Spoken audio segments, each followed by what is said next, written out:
dismissed me and said they were going ahead with it, and they had already booked clients for that mission in 2018. They were going ahead with us. Complaints about the Titan and OceanGate made years before the deadly 2023 implosion today. A former employee and whistleblower testified under oath about his concerns from when he worked at the company. News 4's Katie Solt joins us now from North Charleston, where the second day of the Titan submersible hearings just wrapped up. Katie?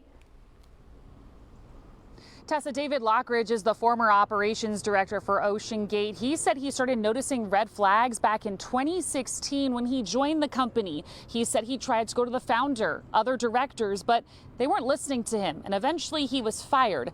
That's when he filed a formal complaint with OSHA. Everything I'd raised in the report, they had an excuse, they had an answer, and not one of them gave me any confidence, not one of them.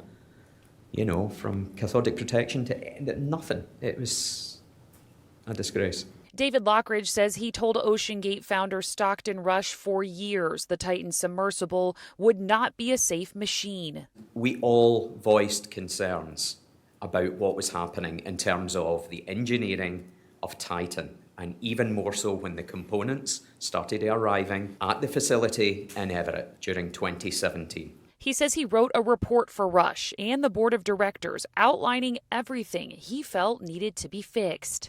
I did this so that all my voice concerns were put down on paper, and so that they could actually go, wow, I can see where he's coming with this.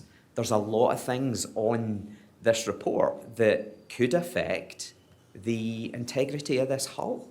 Instead of listening to him, Lochridge says the company fired him in 2018.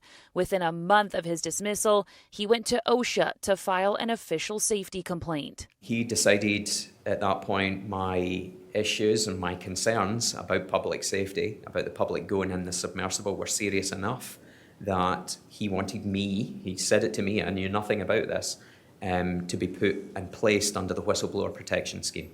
And I did a formal interview process to be enrolled into that scheme on February the 8th, 2018.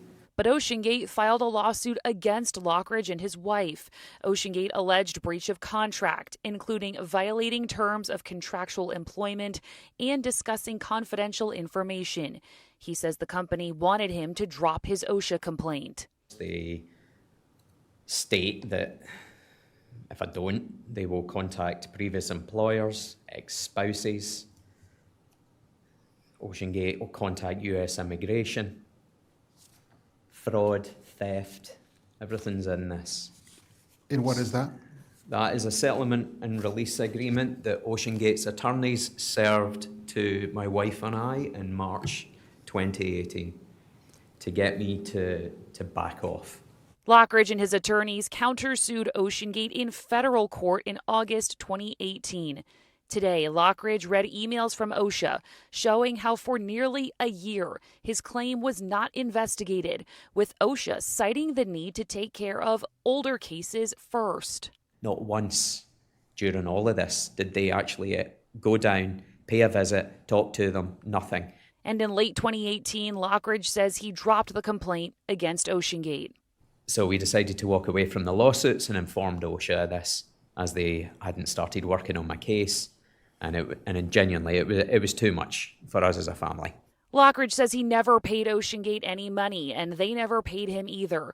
But he says he knew deep down there was always the risk of tragedy at OceanGate.